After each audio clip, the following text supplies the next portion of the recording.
Hi guys, Viking Reefing here, and welcome to the next episode of the Nyos Opus 300 Pro build.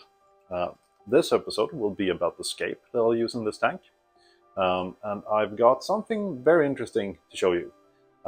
This is well, I would almost call it a revolutionary way of aquascaping.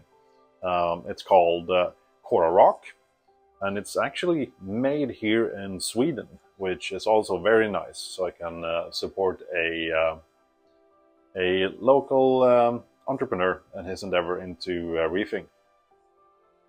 They've been at it for a couple of years at this point.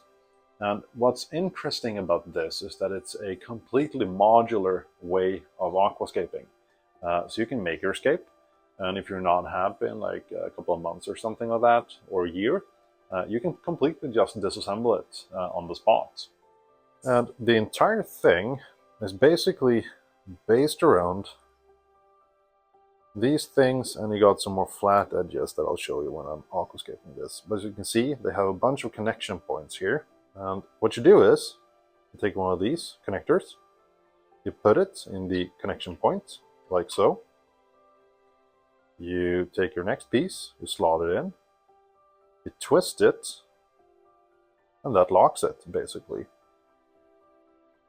It looks very funky right now with all these things. There are various covers for these holes or connection points, then I'll show you later.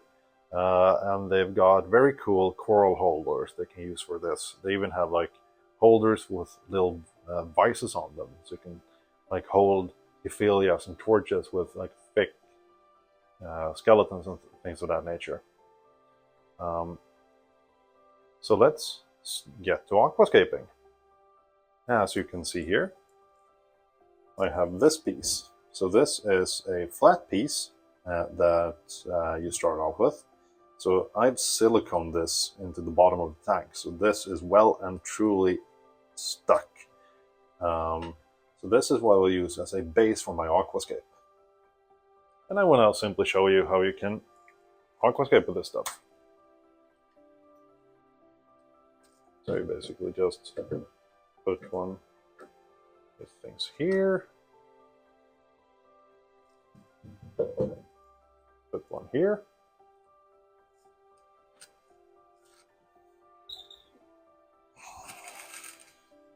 put one here.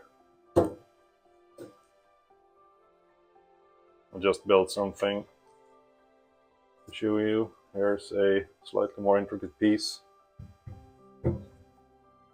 Just twist that into place, and then you can just basically carry on. So, oopsie, this is just an example. I've already built a template for this, so I will be redoing this, but this is just for the purposes of showing you guys how you do this.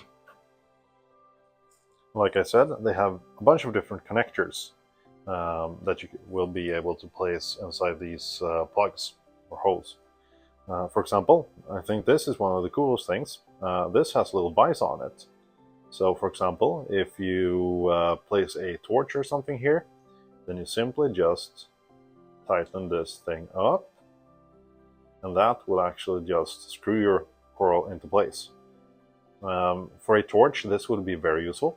They tend to grow a lot and put out sweepers, and if you've glued or epoxied it in, it can be very hard to get it out of there. With a thing like this, you can simply just unscrew the vise, take out the coral, and frag it and put it back in.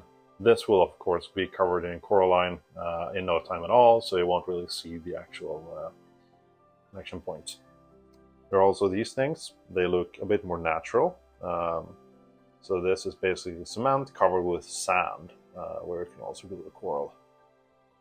You got these things as well. I'd say these are probably mostly for SPS. This is for gluing corals or SPS corals. They're different size holes depending on how big the coral that you're gluing is. And lastly, you can see that there are those little holes in here. So the rocks connecting to the base plate, they will be viewed as like critical pieces for structural integrity. Then there are these locking screws we can screw in, and that will completely lock it in place, so it won't be able to move. You won't be able to like bump it and twist it off so the entire scape tips over. I will also be including some live rock in this scape, just to give it a bit of a more natural, quicker. This will obviously be covered in coralline and diatom algae and things of that nature very quickly. Just to speed up the process, I'll put in some live rock as well. So now I'll get to scaping. And here is the finished scape.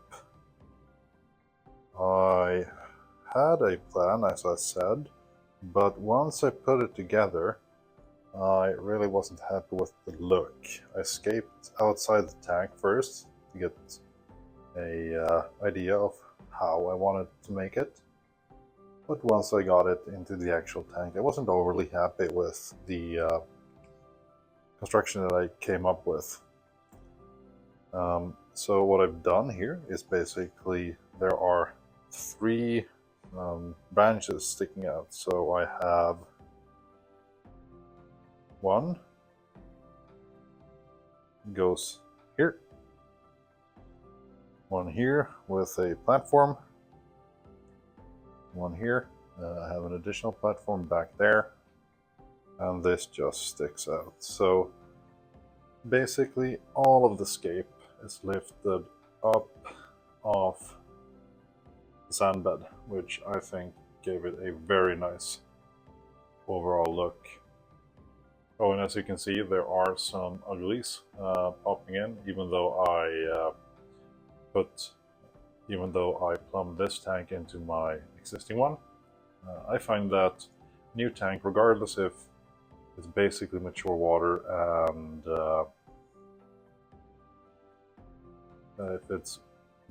even if it's basically mature water and a mature system, you'll always get some uglies before you get some like bacteria film and stuff covering surfaces.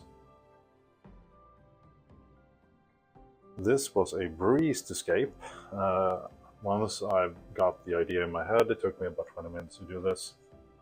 I believe I told you guys that there are locking screws. You can see one here. So it locks in this big portion. This can't be moved accidentally, which is a great idea.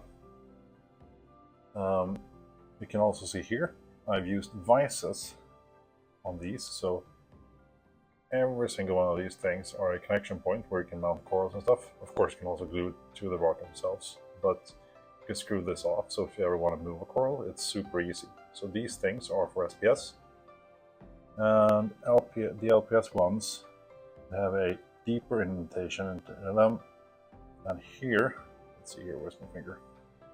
You can see a little vise, so there's a screw here, you screw that in, and it locks into the coral here. So that just basically pinches it into place. So if I want to, I can move this torch very easily. And this torch is actually bleached a bit. This is a dragon soul, but I snapped off a piece of my really big colony in the big tank, and this was kind of shaded, so I guess it got a bit of a light shock, but it should do fine. These ones are freaking stunning. I believe the left one is a Holy Grail, and the right one is a Torch of the Gods. Overall, I'm super happy with this scape, and I can't wait to fill it up with corals. I'm still a bit undecided if I want a small island somewhere around here with like clams and stuff.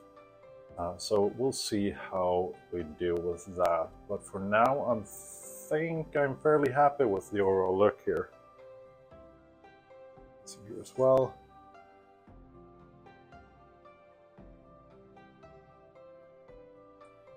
On the filefish, they're doing great. I will be making a full video on those guys as well, eventually. If you haven't already, I would really appreciate it if you would give me a like on this video. I asked you last time and I got some very nice results from asking you guys. So please remember to hit that like button. The next episode will probably be lighting or flow and my thoughts on how I made the decisions I did for this tank. But that's all for now. Happy reefing and have a good one. Bye.